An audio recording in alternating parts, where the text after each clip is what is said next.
Udah? Sini. Aduh, nggak gitu dong. Oke. Oh. Halo teman-teman semuanya, perkenalkan nama saya Ewis Mokhtaresol. Saya berasal dari kelas 10F. Pada kegiatan hari ini, saya akan melaksanakan kegiatan praktikum yaitu wawancara terhadap beberapa pemilik rumah makan ataupun restoran makan yang ada di sekitar Curug.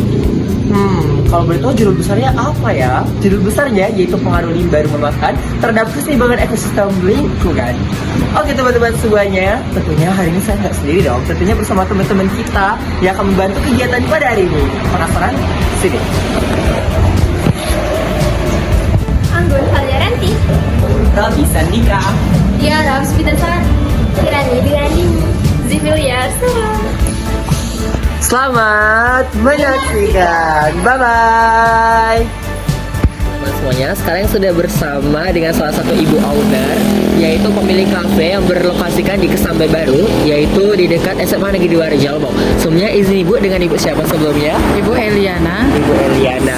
Baiklah ibu, sebelumnya saya izin bertanya ibu tentang beberapa pengelolaan limbah yang ada di sini atau sampah. Pertanyaan pertama, biasanya jenis sampah apa saja sih ibu yang dihasilkan dari tempat ini? Biasanya sampah sisa makanan ya. Oh, sisa makanan, terus kertasnya terutama sisa makanan lah.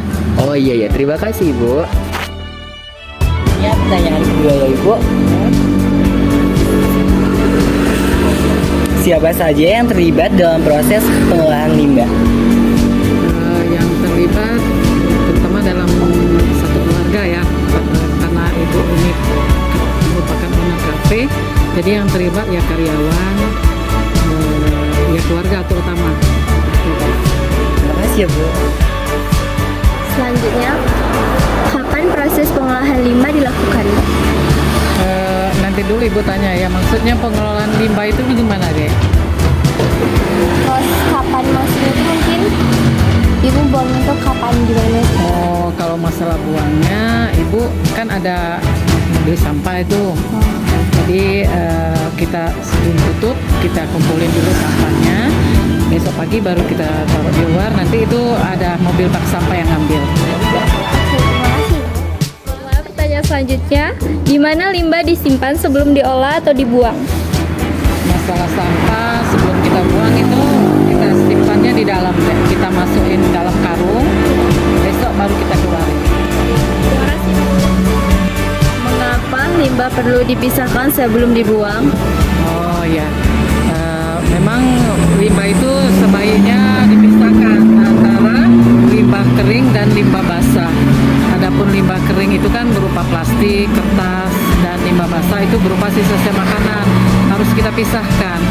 Sebaiknya kalau kita rajin sebenarnya yang limbah basah itu bisa kita jadikan sebagai pupuk organik. Yang limbah sampah itu bisa kita buang. Terima kasih Bu. Selanjutnya, bagaimana cara mengurangi dampak limbah terhadap lingkungan? Menurut Ibu aja. Mengurangi dampak limbah, maksudnya limbah yang bagaimana ya, limbah basah atau limbah kering Mungkin yang harus kita kurangi. limbah basah yang sering dihasilkan di tempat ini. Ya. Kalau limbah basah ya mungkin berupa sisa-sisa makanan itu kita pisahkan. Kalau bisa kita kasih dengan ternak ayam atau dengan kalau kita punya kolam kita kasih ikan. Tapi kalau mengurangi limbah yang kering itu kita usahakan misalnya kita kurangi pemakaian plastik. Terima kasih Bu. Baiklah teman-teman semuanya, setelah tadi kami telah mewawancarai dengan owner yang memiliki kafe tersebut, sekarang kami akan mewawancarai salah satu karyawan yang ada di kafe ini. Baiklah, izin kakak dengan kakak siapa? Baik, perkenalkan nama saya Dara Lestari. Oke, dengan kakak Julia. Baik kak, terima kasih sebelumnya. Saya izin bertanya kak, apa yang biasanya kakak lakukan dengan sisa makanan atau limbah di tempat kerja kakak sekarang?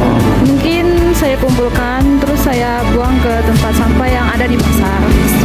Oh iya. Oke, terima kasih kak. Ya. Pertanyaan kedua kak, siapa yang memberi instruksi tentang cara mengolah limbah di sini? Kalau itu saya mencarinya di internet bagaimana cara mengolahnya dan bagaimana cara membuangnya supaya tidak tercemar di lingkungan sekitar. Terima kasih kak. Baiklah, selanjutnya, kapan kakak biasanya membuang atau mengolah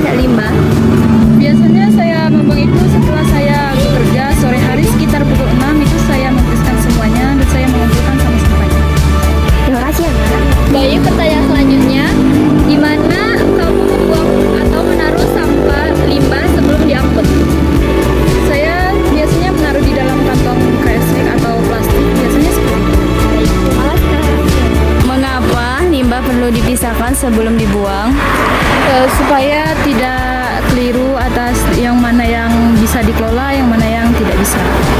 Terima kasih Kak. Kak izin bertanya, bagaimana cara kakak memastikan limbah tidak mencemari lingkungan sekitar? Dengan cara saya mengumpulkan semuanya, yaitu saya pisahkan yang bahan organik dan non-organik. Terus saya membuang sampahnya kepada tong sampah yang ada di pasar yang biasa orang-orang bawa. Terima kasih Kak. Sekian video kami pada hari ini. Semoga bermanfaat bagi teman-teman semuanya. Kami ucapkan sampai jumpa. Bye-bye.